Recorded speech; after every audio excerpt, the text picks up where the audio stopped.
My family. Said my backyard. Wedding was embarrassing until they saw it on the news. The flame flickers just once as if nervous too.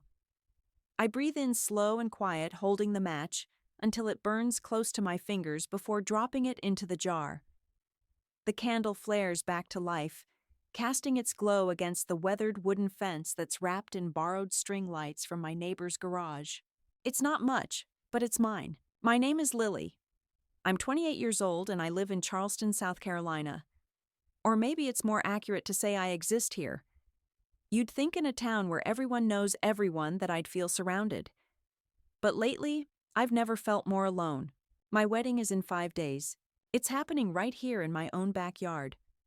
Not a venue with chandeliers or manicured lawns. Just this patch of grass I mowed myself, the same fence I sanded with blisters on my hands, and a makeshift arch my fiancé and I built from driftwood we found near the Folly Beach pier. I asked my mom if she wanted to help pick out flowers. She sighed and said, "Well, if this is what you really want." I asked my sister Leah if she'd do a reading. She replied with a smirking emoji and nothing else. I asked my dad if he'd walk me down the aisle. His response, a forwarded link to an article titled, "Why Backyard Weddings Are a Bad Idea." I didn't reply. Not to any of them. My fiancé Marcus is upstairs now on speakerphone with the local bakery. He offered to call them because I broke down yesterday, trying to explain we couldn't afford a fondant cake. "Naked cake with berries," he said, rubbing my shoulders. "It'll look rustic." That's a thing now, right? I nodded, but I was ashamed. Not of the cake, of how small I felt. It's strange how family can make you feel like a stranger in your own skin. Like somehow I've embarrassed them by not being more. Not being rich. Not being a doctor or a lawyer or anything polished enough for their Christmas cards. My sister had a wedding in Aspen last year with floral chandeliers. I made her bouquet. She didn't ask, I offered. She never even said thank you. Now she won't RSVP to mine. There's a certain silence that comes from your own blood that no noise can drown out. It's not just quiet, it's a quiet that roars. And it makes me question things, like whether I deserve this day. Whether love like Marcus's is enough to fill the holes where family should be. Tonight I lit 30 candles. Each one marks a table someone might not come to. The RSVPs trickled in for a while. A few cousins, some college friends, Marcus's barber, his 6th grade math teacher, who cried when we invited her. But no one from my side. Well, except for Aunt Viv. God bless her and her arthritis. She called to say she's bringing her famous peach cobbler, even if she has to sit on a folding chair in the driveway. Love doesn't care about place cards, she told me. It just wants a seat. I cried after that call. I'm crying now, and not because I'm sad. Okay, maybe I am. But it's more than sadness. It's grief. It's the kind of heartbreak that doesn't come from being left out. It comes from realizing they never really saw you to begin with. I think back to when I was 9, pretending my Barbie wedding took place in the garden under the laundry line. My mom would laugh and say, "You always loved small things." She meant it sweetly, I think. But small became a curse word in our family. Small hopes, small paychecks, small backyard, and now a small wedding. Marcus wraps his arms around me from behind and rests his chin on my shoulder. "They'll come around," he whispers. Or they won't. Either way, you're not small to me. I nod, blinking fast. He doesn't know I heard my sister call my wedding embarrassing on a family group chat. I wasn't supposed to see it. Viv accidentally forwarded it while trying to send me a peach pie recipe. The screenshot showed them joking about whether I'd serve beer in mason jars and whether guests would have to park next to the trash bins. My dad added a laughing gif. My mom sent a thumbs up. Sometimes cruelty doesn't even bother dressing up. It just strolls in wearing a smile. But here's the thing they don't know. I wasn't planning on making this wedding about proving them wrong. I just wanted one day to feel like love won. But now I wonder if maybe there's a different kind of purpose here. Not revenge? No, not that. Just visibility. What if I stopped hiding? I stand in the center of my backyard and spin slowly, arms out like I'm catching the stars. This is where I say I do. This is where I choose joy, even if they don't show up. And maybe this is where something bigger begins. If you were in my shoes, would you still hope they come? Or would you finally admit you don't need their approval at all? The next morning I wake to the sound of crows on the roof and Marcus quietly clinking spoons in the kitchen. The air smells like burnt toast and cinnamon, and for a second I forget the ache in my chest. That is until I check my phone. 3 missed calls, all from my mother. No voicemail, no text, just missed calls. I stare at the screen debating whether to call back. But I don't. Not yet. I already know what it's about. She probably saw the post. Or worse, someone sent it to her. It was uploaded last night. A photo from our wedding rehearsal taken by a teenage neighbor with a drone. He flies around the block for fun. The image showed me and Marcus under the driftwood arch, surrounded by candles and hanging string lights, caught mid-laugh. I hadn't even noticed he was taking it. The caption was simple. Saw this couple practicing their vows in the backyard. Pure magic. No hashtags. No influencer tags. Just raw, quiet wonder. It was shared on a local Charleston Facebook group. Then it went viral. Like, truly viral. By morning it had made its way to Twitter, then TikTok, then national wedding blogs. Comments flooded in. This is what love looks like. I'd take this over a ballroom any day. Can someone tell me who this couple is? I felt like I was floating. For once not drowning in disappointment but rising above it. Marcus walks in holding a plate of toast shaped like a heart. He used a cookie cutter. I nearly laugh out loud. You seen your phone? He asks, eyes twinkling. I nod. She called. He raises a brow. Want me to block her? It's a joke, but the way he says it makes me feel safe. No, I say. Let her squirm a little. We sit at the tiny kitchen table that still wobbles if you lean too far to the left. Outside, I can see 2 camera crews parked down the street. They haven't approached us yet, just circling like vultures with good intentions. Marcus spreads strawberry jam across his toast with slow, thoughtful movements. You okay? I think I am, I say, almost surprised by my own voice. I think what we're doing, it matters more than I thought. He nods and we eat in silence. Later that day, my inbox explodes. A wedding planner from New York wants to collaborate. A dress designer offers to send a new gown just in case. A daytime talk show asks if we're open to interviews.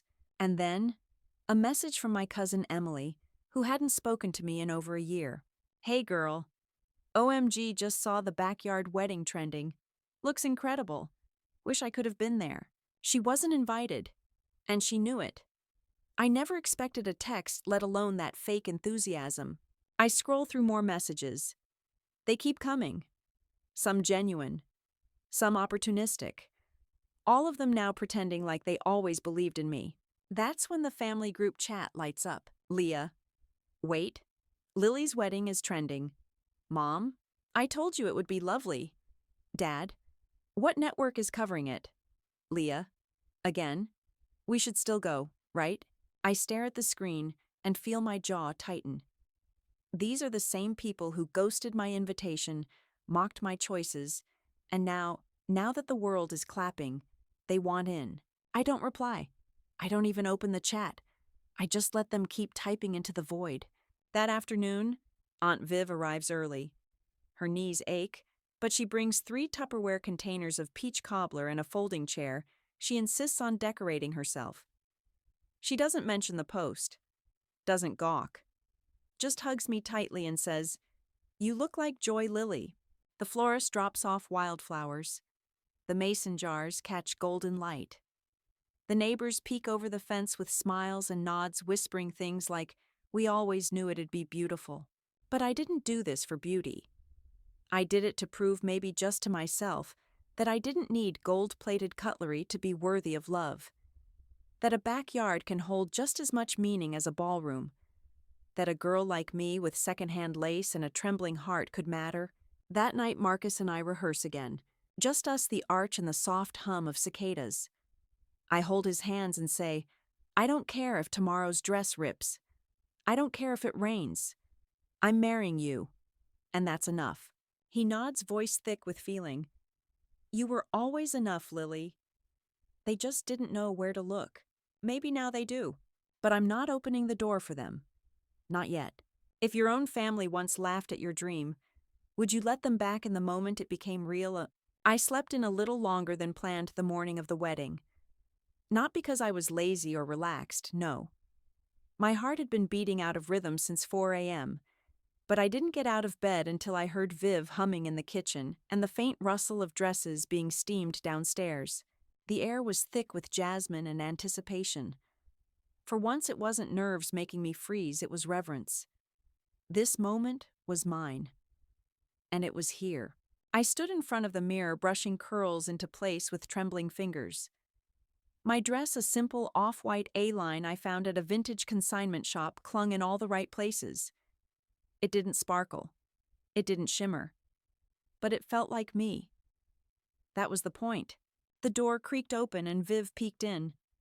They're all here, baby. I turned. All. She smiled softly. The ones who matter. It hit me like a wave then. That the absence of certain people didn't leave a hole, it created space. Space for the ones who stayed, who showed up without condition, without shame. No parents, no sister. And still, my chest swelled with gratitude. The chairs were full. The aisle lined with petals. Marcus waited under the driftwood arch tie, slightly crooked hair, a little wild. He looked like a dream and a reality all at once. And I walked myself down the aisle. No one gave me away. Because no one owned me to begin with. I held my bouquet steady and put one foot in front of the other, heart pounding against the lace sewn over it. As I reached the halfway mark, I glanced sideways and saw something I hadn't expected. A man, just outside the fence line, hidden half behind the hydrangeas in slacks and a dress shirt, face half shaded by the sun. My father. He was standing, watching, holding something in his hand. Maybe a program. A handkerchief I couldn't see clearly through the veil of heat and emotion. Our eyes met briefly. He didn't move. I didn't wave. Just a flicker of recognition. A silent, painful truce with distance. He didn't come in.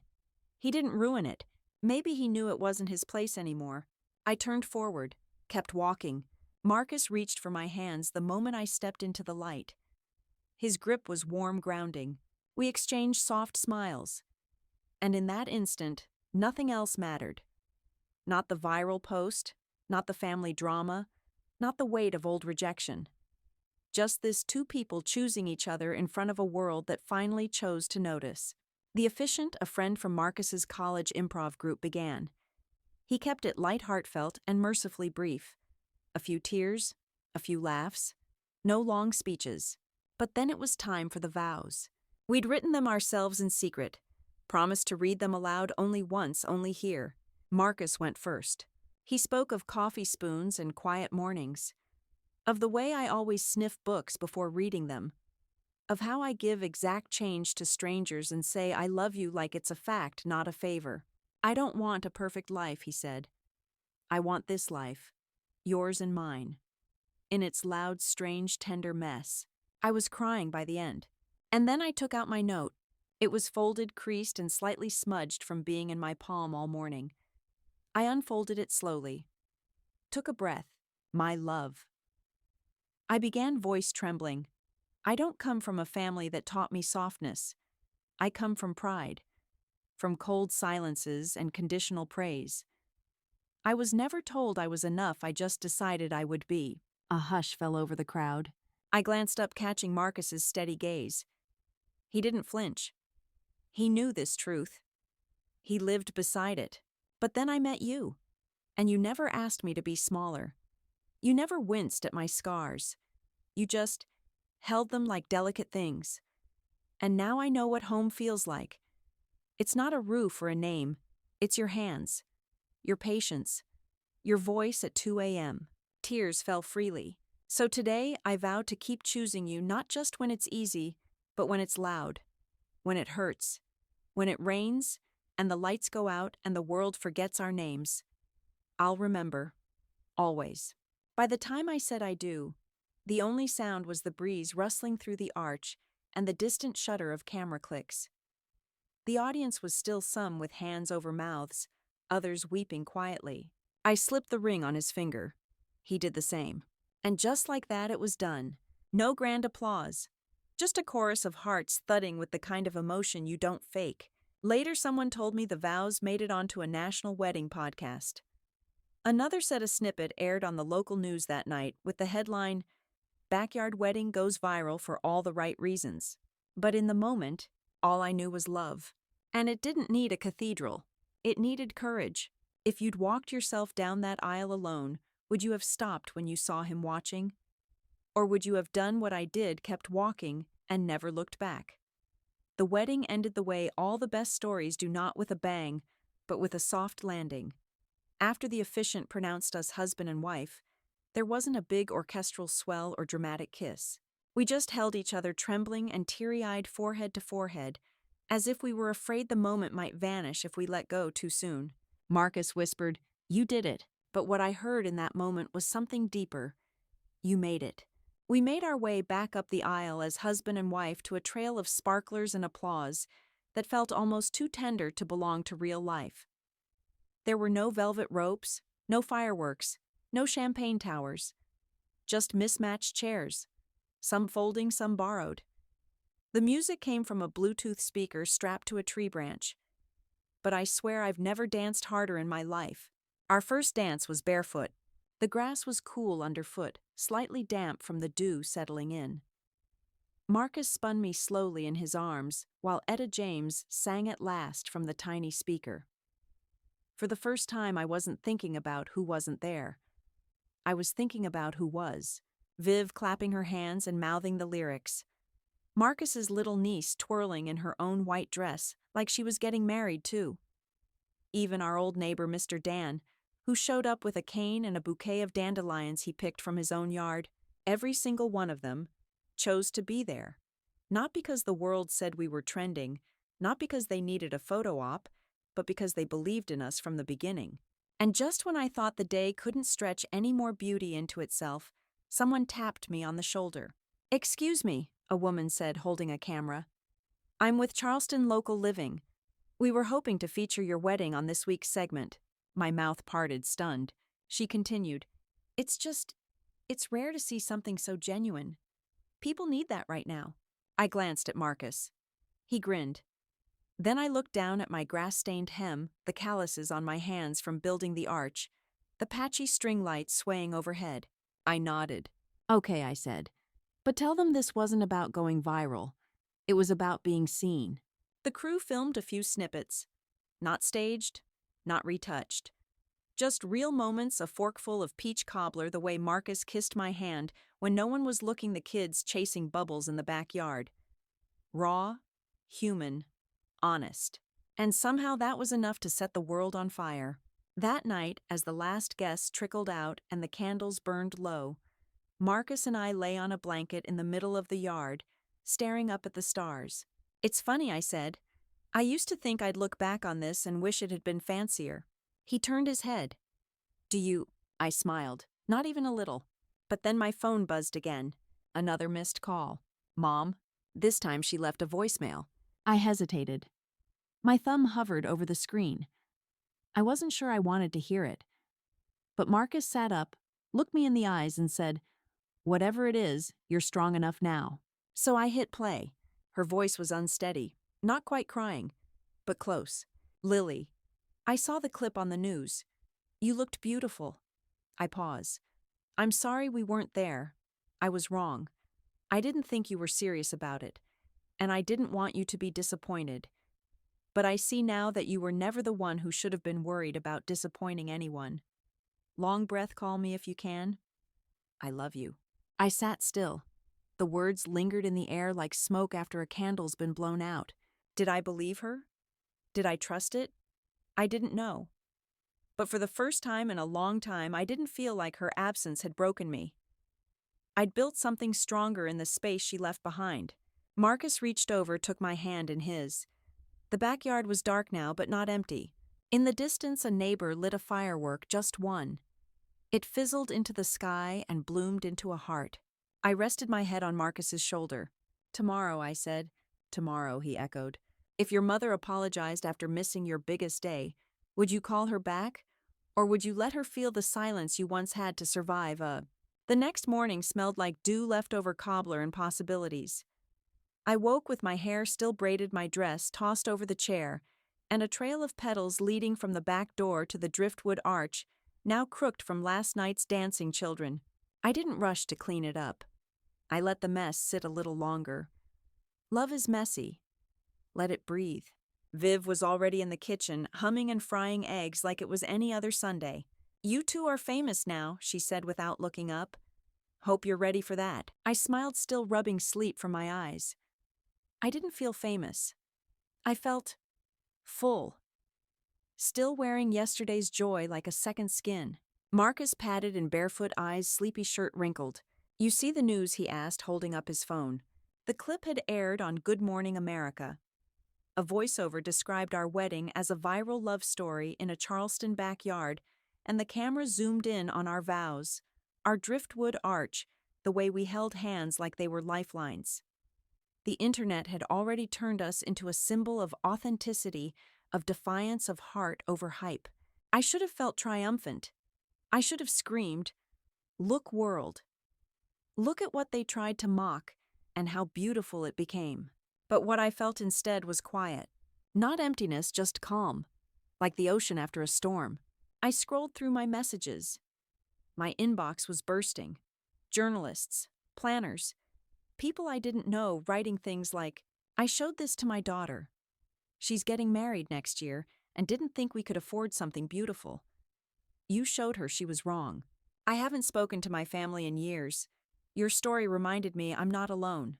And then, another message. "Leah. Hey, I know I don't deserve a reply, but I saw the wedding on TV. It was stunning. I was wrong. I've been awful. I'm sorry." Just that.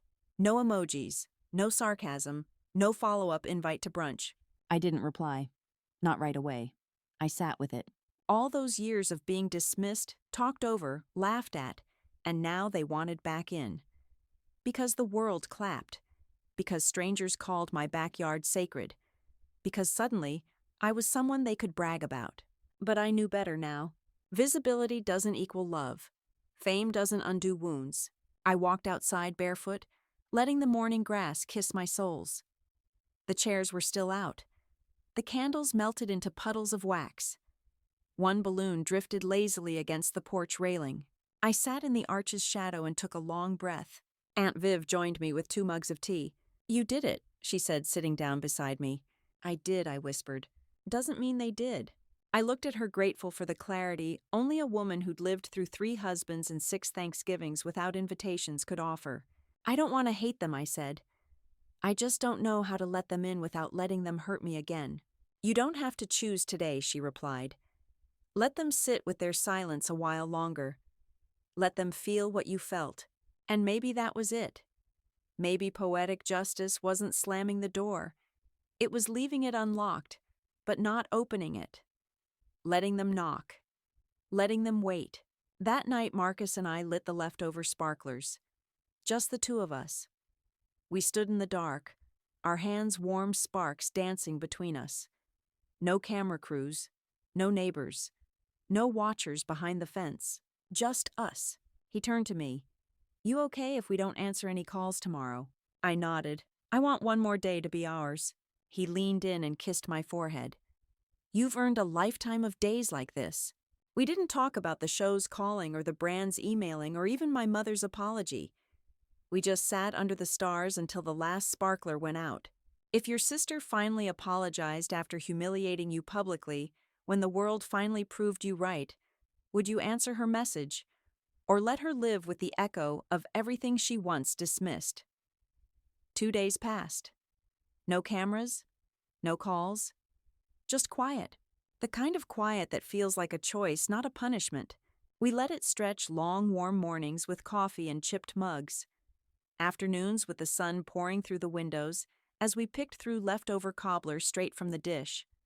Nights wrapped in each other, whispering about everything and nothing. But on the 3rd day, a letter arrived. A real one. Not a text, not an email. An envelope hand-addressed in my mother's handwriting. cream-colored, slightly smudged like her hand trembled while writing it. It sat unopened on the kitchen counter for hours. Marcus didn't ask. He just glanced at it once, gave me a soft nod, and said, "Whenever you're ready." By sunset, I couldn't take it anymore. I opened it. Lily. There are no right words to say what I should have said before. I've thought about you every day. I watched your vows on the news and wept, not because I wasn't there, but because I didn't deserve to be. You were radiant. You were everything I never told you you could be. I don't blame you if you never want to speak to me again. But I wanted you to know your father was standing outside that fence for a reason. He was afraid and ashamed. We both were. Still are. I see now that you didn't need our approval. You never did. You needed our belief. And we failed. I am so sorry.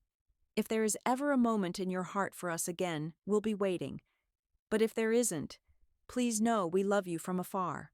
Mom. I read it twice, then once more slower, and when I finished I didn't cry. Not in the way I expected. I didn't sob or curl up or collapse. I just sat there and let the words exist.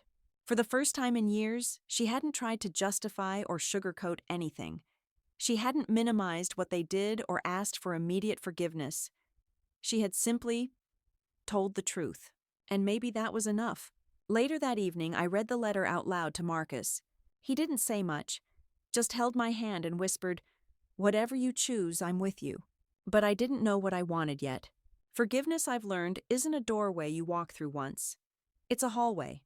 A long, quiet one with flickering lights and no signs. And you just keep walking, unsure if you're going to turn around or find the exit. Still that night I wrote a response. "Mom, thank you for your letter. I didn't know how much I needed it until I read it. I won't pretend it fixes everything. It doesn't. But it's a start. I don't hate you. I just don't trust the version of you that couldn't see me until the world did. I'm healing now, and I need to protect that. Maybe someday we can sit down.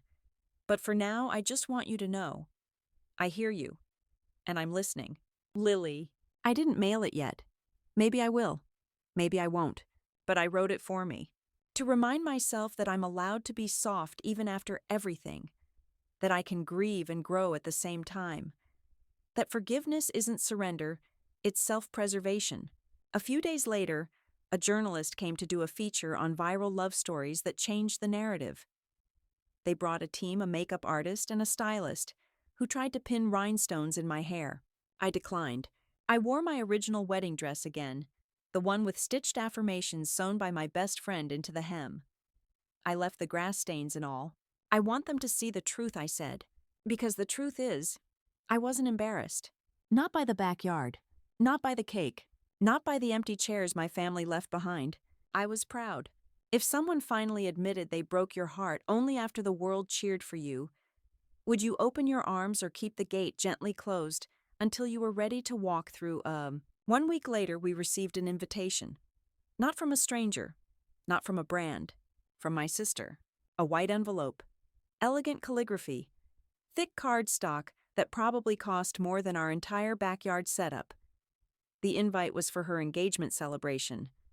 Not a wedding, just a prelude to one. And the venue? Our parents' estate. The same house where she once told me my dreams were too small. The same backyard where I had asked years ago if I could host my high school graduation party and was told the landscaping was too delicate for folding chairs. The RSVP was due by next Friday. I stared at it for a long time. It wasn't just the invitation that stung. It was the timing. The message was clear. Look how quickly we can recenter the spotlight.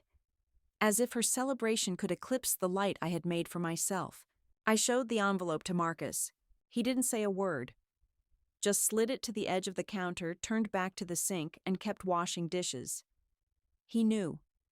He knew that even after everything after the media praised the viral videos, the well-earned joy this kind of wound didn't heal with headlines. It healed with time. And sometimes space. The next morning I received another message from Leah. I know I don't deserve a yes, but it would mean a lot if you came. Not for show. For me. It was the most direct thing she'd said in years. I paced the living room letter in one hand, phone in the other. Part of me wanted to scream. Another part wanted to cry. But mostly, I just wanted to stop feeling so tired from the weight of always being the one who had to rise above. It's exhausting, isn't it? Being the one who always has to be the bigger person. The one who writes back. The one who answers the call. The one who shows up even when no one else did. I sat with it. I let the question linger, and then I made a decision. I put on the same dress I wore when I walked down that grassy aisle. I tied my hair the same way, and I stood in front of the mirror not to compare or question, but to remember. Remember who I was before they tried to make me feel small. Remember the woman who walked barefoot through pain and didn't stop. The one who found power in petals and mason jars. Who stitched self-worth into every thread of her wedding hemline. I didn't RSVP to Leah's engagement party. Instead, I RSVP'd yes to something else. A local women's shelter had reached out after seeing our story. They were hosting a benefit gala to raise funds for survivors of family estrangement and emotional abuse. They asked if I would speak, not as a victim, as a survivor. So I said yes. I stood on stage in that same dress light, soft heart steady, and I told my story, not the viral version, not the filtered recap, but the truth. About how shame nearly silenced me.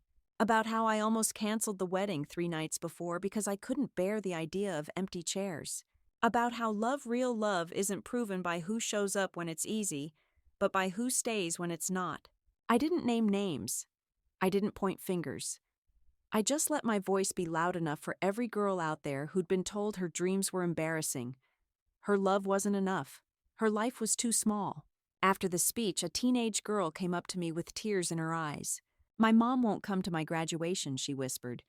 "She said it's not worth celebrating." "But you made me feel like it is." I hugged her, and in that moment I knew I was exactly where I needed to be. No ballroom could ever feel that sacred. If your sister asked you to her engagement party after years of mockery and your silence was finally speaking louder than words, would you go?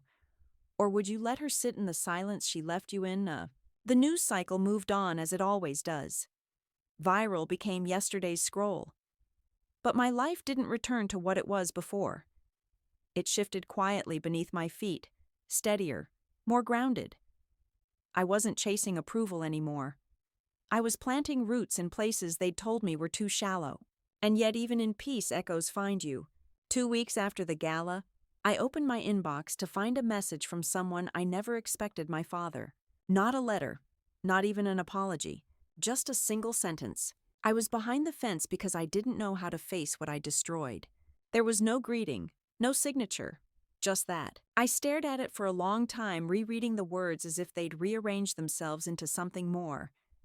They didn't, and still, they hit harder than the silence ever did. I sat on the porch swing that evening, letting dusk fall in slow layers over the backyard. The arch was still up, flowers dried but holding shape. The chairs were gone, but the shadows they left remained in the grass, faint outlines of people who showed up when it mattered. Marcus joined me with 2 mugs of tea, and that look in his eyes, the one that asked, "Do you want to talk about it?" without saying a word. I handed him the phone. He read the message, then looked back at me. "What do you want to say to him?" he asked gently.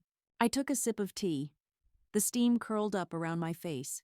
"I don't know," I admitted. Part of me wants to write back and say, "It's too late." Another part wants to ask him why it took a news camera for him to remember I was worth looking at. Marcus nodded. "And the rest of you?" I smiled just barely. The rest of me wants to forgive him. Not for him, for me.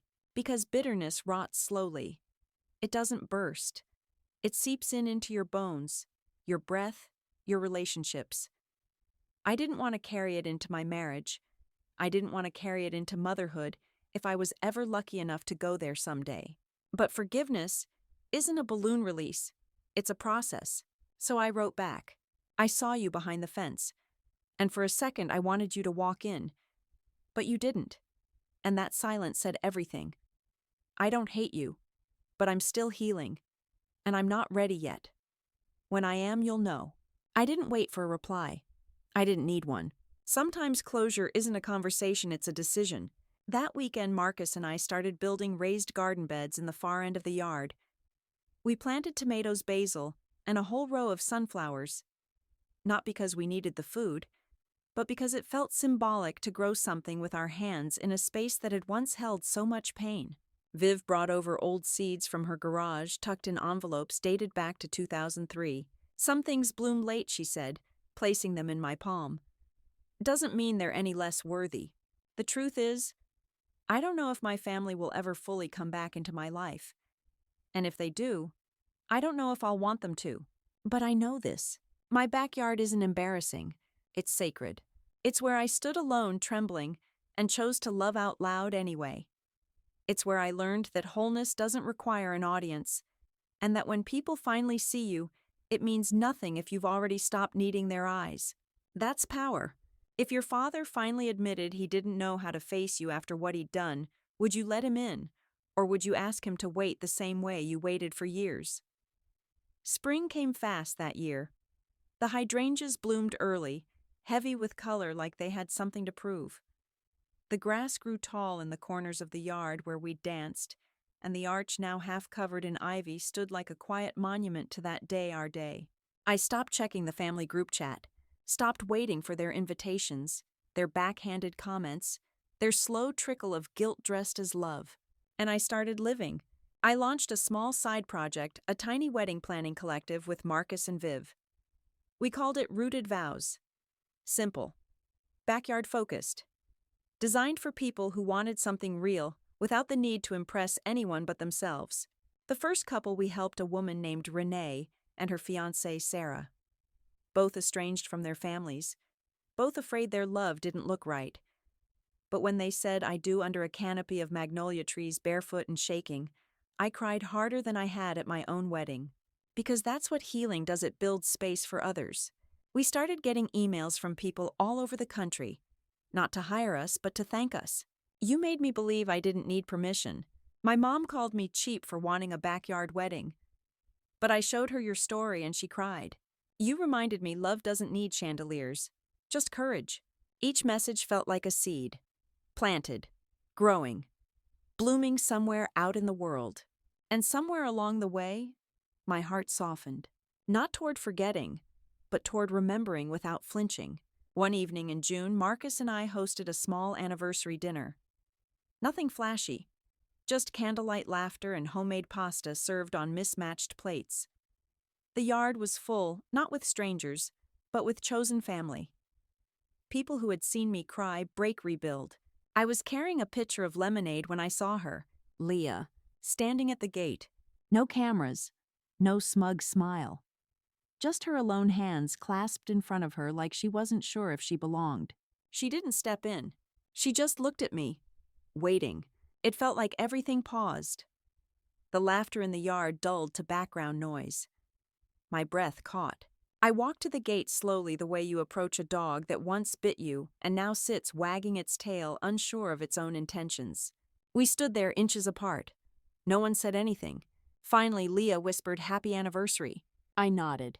"I didn't come to make a scene," she added. I wanted to see it with my own eyes. What you built. What I couldn't see back then." Her voice cracked. "I was wrong, Lily." I looked past her to the street, half expecting my mother to be parked nearby watching, orchestrating. But no, just Leah. Maybe that mattered. I opened the gate. Only enough for my words to pass through. "I'm not ready for family dinners," I said. "But I'm not angry anymore." She nodded, tears slipping down. "Can I write to you?" I paused. "Letters," I said. "Not texts." Her smile was small, hopeful. "I can do that." She turned and walked away. And I stood there, still holding the lemonade, watching the road long after she disappeared. I didn't cry. I didn't fall apart. Because that moment wasn't an ending. Or a reunion. It was a checkpoint. Proof that even when people choose cruelty, you don't have to carry it with you forever. That sometimes they come back not with demands, but with their own quiet repentance. And you get to choose what you do with it. If the person who once humiliated you stood quietly at your gate, not asking for redemption, just acknowledgement, would you open the door, or leave it cracked just enough to remind them trust must be earned? The first letter came 3 weeks later. Cream envelope, slanted cursive, no return address. Inside was a card, simple blank inside, except for her words handwritten in blue ink that smudged in a few places like she'd stopped and started over. Dear Lily, I don't know how to write to you without sounding like the girl I used to be, the one who rolled her eyes, who mocked your dreams, who didn't understand that love doesn't need approval to be real. But I'll try. Your wedding? It was the most beautiful thing I've ever seen. And I wasn't even there. But I watched it over and over again. And what I saw wasn't a backyard or candles or mason jars. I saw someone brave enough to love loudly when the world was quiet. I want to be someone you could maybe trust again someday. So I'm writing. And I'll keep writing, even if you never answer. Love, Leah. I sat with that letter for a long time. It felt strange to read kindness in her handwriting, to remember sleepovers and braiding each other's hair before homecoming dances, to remember the day she told me my fiancé was sweet, but not impressive. What do we do with memories that hold both laughter and cruelty? I didn't write back. Not yet. But I didn't throw the letter away. I tucked it into a box I kept under the bed, filled with things I wasn't ready to let go of, but couldn't quite live with on display. Next to it were the RSVP cards I never received, the first printed draft of our vows, and the last photo I had of my parents and me together, Christmas 2016, before the silence set in. Weeks passed. The second letter came, then a third, each softer than the last. Each one inching towards something that almost resembled sisterhood. She wrote about therapy, about growing up in a house where love was measured in status, not emotion, about the day she rewatched our vows and finally cried, not for me, but for the girl she used to be, the one who needed people to shrink in order for her to shine. And somewhere between letter 5 and 6, I started writing back. Not long pages, just a few lines at a time. I told her what the garden looked like in July, how the tomatoes were ripening too fast, and the sunflowers were taller than our fence. I didn't write about forgiveness. I didn't promise a reunion. I just gave her the truth in pieces, like a puzzle we weren't sure how to solve yet. One evening, I told Marcus I might invite her for tea. He paused, setting down the pruning shears. Are you sure? No, I admitted. But I want to see what she looks like now, in person. Not through guilt, not through letters. The next week she came.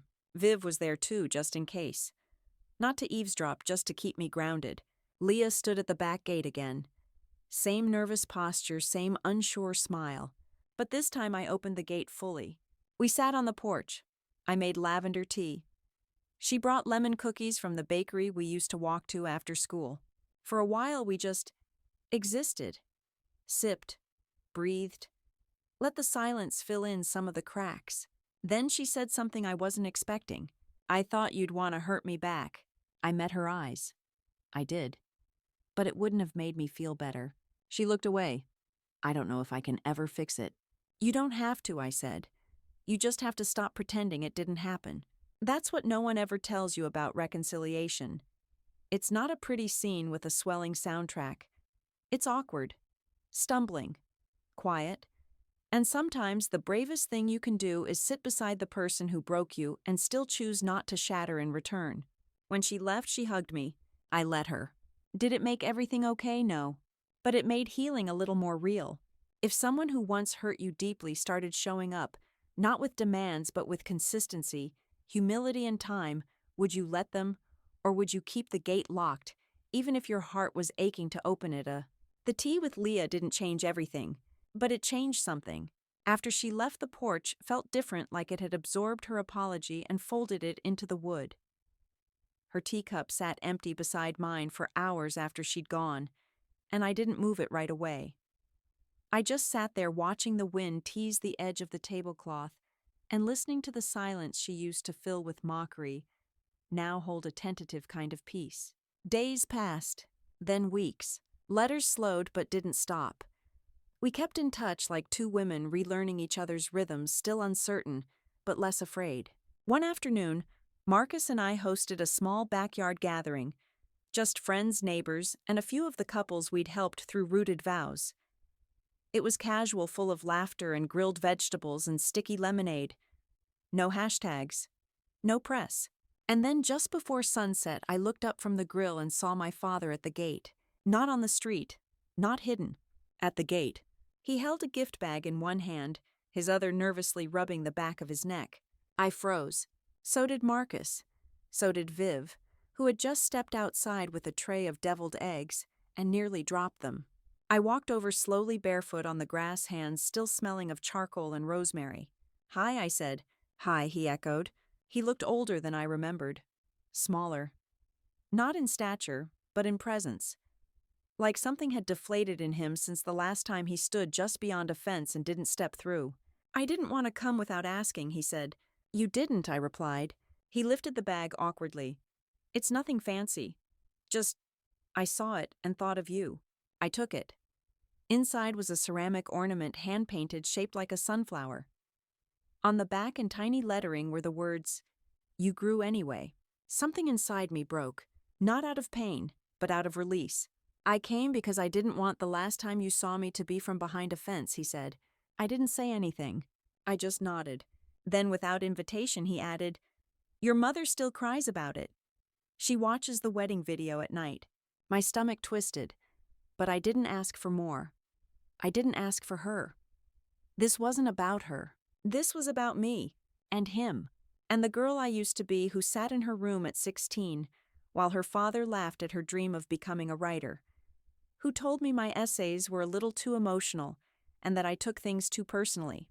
Now that same man was standing in my yard, face flushed with regret, and still, I didn't know what to say. So I stepped aside. "You can come in," I said quietly, "but you're not here to fix the past. You're just here to witness the present." He blinked hard. "I can do that." And he did. He stayed quiet, stuck to the edges of the gathering, made small talk with Marcus, and complimented Viv's cobbler like it was Michelin-starred. He didn't push. He didn't hover. He just observed the way people do when they know they're lucky to be allowed back in at all. Later that night, as we cleaned up, Marcus came up behind me, arms wrapping around my waist. "That was big," he murmured. I nodded. It didn't feel like revenge, just peace. He kissed my temple. "You deserved it." Maybe that's what justice looks like sometimes. Not loud, not dramatic. Just people learning finally how to show up without expectation. I don't know what will happen next. I don't know if I'll ever fully trust them again, or if I'll want to. But I do know that I no longer feel like the girl trying to convince everyone she's worthy of being seen. I am seen. And not because of a viral post. Because I stopped waiting for their applause and started listening to my own voice. If someone who once made you feel invisible finally stepped in, not to erase the past, but to honor who you are now, would you let them stay? Or would you gently remind them that presence doesn't always equal closeness?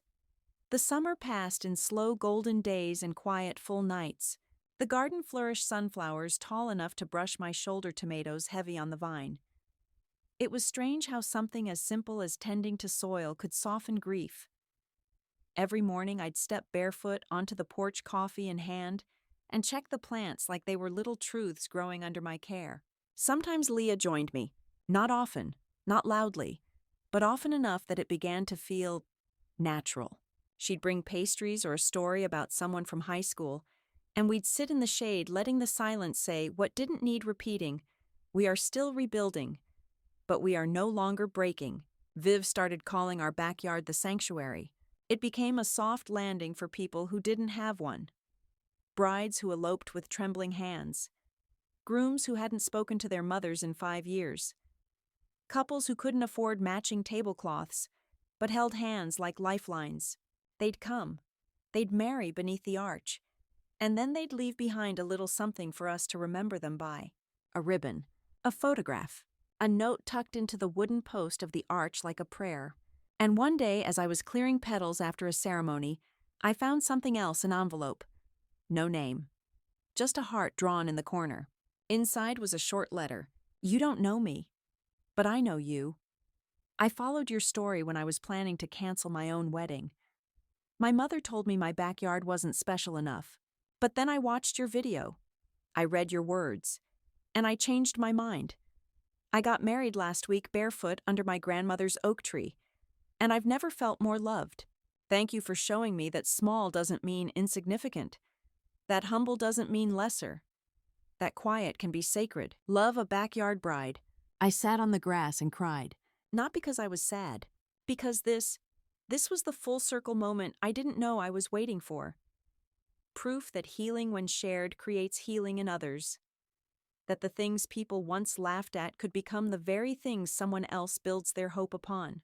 That night Marcus and I sat by the garden, feet up, hands clasped. We didn't talk about the past. We talked about the future, about maybe expanding rooted vows, about hosting seasonal gatherings for couples without families, about planting another arch, this time further back, for the next generation of love stories. And somewhere in that conversation I realized I no longer carried the ache of being overlooked. I carried something else now. Something lighter. Legacy. Not the kind you inherit, the kind you build. If you had the chance to take the thing that once made you feel small and turn it into a sanctuary for others, would you? Or would you hold your peace and protect your quiet, even if your voice could change someone else's story? The morning of our 1-year anniversary began like any other, sunlight spilling across the kitchen floor, the smell of toast in the air, Marcus humming an off-key version of whatever song was stuck in his head. But there was a softness to everything, the kind of quiet joy that doesn't demand to be seen, only felt. On the table sat a single wrapped box. I opened it slowly, carefully, not because it was delicate, but because I knew he had chosen it with the same intention he brings to everything he does. Inside was a photo album. The cover was hand-stitched soft linen with our names pressed in gold foil, Lily and Marcus. 1 year of becoming. Inside were photos not just from our wedding day, but from all the tiny moments after. Our first harvest from the garden. The letter Leah sent with a pressed daisy inside. Viv laughing so hard she dropped her wine glass during a thunderstorm dinner. A little boy covered in frosting from a rooted vows ceremony. A shot of us in bed, feet tangled, cups of tea on the nightstand. It wasn't a highlight reel. It was proof. Of time. Of love. Of quiet victories stitched together into a life. Marcus watched me flip through the pages, his fingers laced with mine. "You think we'll always live here?" I asked. "In this house," he said. "Maybe. But in this kind of life, I hope so." That afternoon, we hosted a small anniversary potluck. No viral posts. No curated photos. Just people who had become part of our story. And Leah came. Not with a spotlight. Not with apologies. Just with 2 trays of lasagna and a genuine smile. We talked. We laughed. We didn't rehash the old wounds. We just existed. Together. Later that night, as the last guest trickled out and the candles burned low, I sat by the arch alone. I thought of the girl I was a year ago. The one lighting tea candles by herself. The one who begged the sky for a sliver of grace. And I wished I could reach back and whisper to her, "You are not embarrassing. You are becoming." That night, after everyone left, Marcus and I stood under the stars, arms around each other, warm plates of leftovers in our hands. "You ready for what's next?" he asked. "I think I already started it," I whispered, "because healing isn't the end of the story. It's the beginning of a better one. And somewhere out there, I know there's another girl in another small backyard doubting if her love is enough, if her life is enough, if herself is enough. This story, it's for her.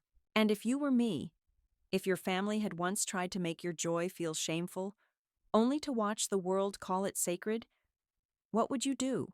Would you let them back in? Would you build a new table for the ones who never left? Would you forgive? Would you bloom?